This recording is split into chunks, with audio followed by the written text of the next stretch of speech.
Hello everyone, good morning and welcome to my new video. তোমরা সবাই কেমন আছো? আশা করছি ভালো আছো, আর আমরাও তো ভালো আছি। তো সকাল সকাল বাড়ির সমস্ত কাজ সেরে দেখো চলে এসেছে এখন রান্না করতে, রান্না বসাবো। তো বাবা এদিকে সবজি বাজার নিয়ে চলে এসেছে, আর আজকে বাবা অনেক রকম সবজি এনেছিল। তো সেই জন্য ভাবলাম সবজির ঝোলই করব।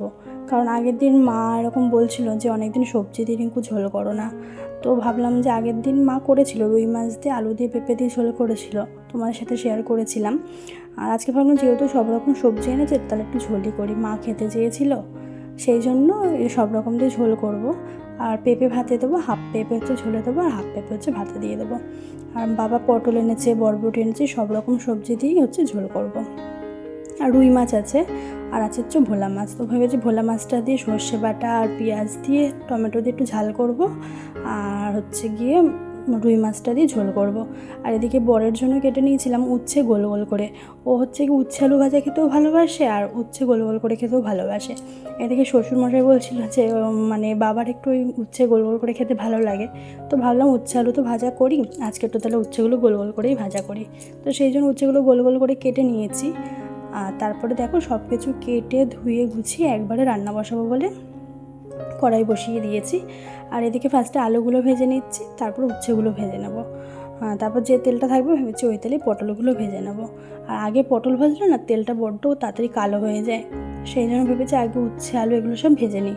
সেরকম আলুতে দেখো নুন হলুদ মাখিয়ে নিয়েছি, মাখিয়ে যে আলুগুলো ভেজে নিচ্ছি, তারপরে উচ্ছেগুলোতে নুন হলুদ মাখিয়ে ওগুলো ভাজবো।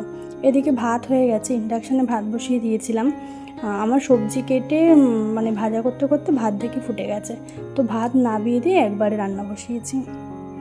তো দেখো উচ্ছে আলু তো ভাজা করা হয়ে গেছে আমার। এখন সবজির জন্য যে তরকারি মানে সবজিগুলো কেটে রেখেছিলাম সেই সবজিগুলো একটা একটা করে ভেজে নেব। তো আগে এই পটলটা ভেজে নিয়েছি, আর যেটুকু তেল ছিল আর তেল দেবো না, ভেবেছি একবারে তো ফোড়ন দেবো, তখনই তেল দিয়ে ফোড়নটা দিয়ে দেবো।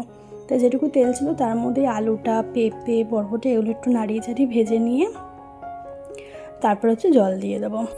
আজকে না একটু দেরি করেই রান্নাটা বসিয়েছি, কারণ বরের হচ্ছে মর্নিং ডিউটি, ও সেই বাড়ি আস্তে আস্তে 3টে। এবার সেই সময় তো আমার তাড়াতাড়ি রান্না হয়ে গেলে রান্নাগুলো বড্ড তাড়াতাড়ি ঠান্ডা হয়ে যায়। তো ভাবলাম কি ও তো সেই আসবে দেরি করে, তাহলে একটু দেরিতেই রান্না বসাই। আমি সকালবেলা টিফিন করে নিয়েছিলাম, সেই জন্য সেরকম রান্নার ব্যস্ততা ছিল না। তো সেই জন্য একটু দেরি করে প্রায় 12:30টার দিকে রান্নাটা বসিয়েছিলাম, দুপুরে রান্না। আর হচ্ছে গিয়ে ও ও তাহলে আসলে কি গরম গরম খেতে পারবে, সেটা ভেবে একটু দেরি করে বসিয়েছি। আর মোটামুটি ও আসার 1-1.5 ঘন্টা আগে তাও রান্না হয়ে যায়। হ্যাঁ, তাও আজকে অনেক ধীরে সুস্থে আস্তে আস্তে করে না রান্না করেছি।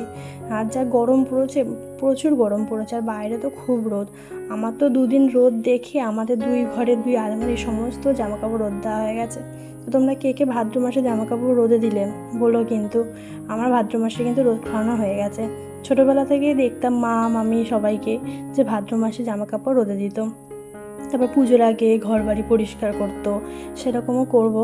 জামা কাপড়গুলো তো সব রোদ দেওয়া হয়ে গেছে, তাড়াতাড়ি রোদে দিয়ে দিয়েছি কেন, কারণ বৃষ্টির কোনো ঠিক ঠিকানা নেই, আবার কখন বৃষ্টি চলে আসে, তাই 2 দিন ধরে 2 ঘরে সব কিছু রোদ দেওয়া হয়ে গেছে।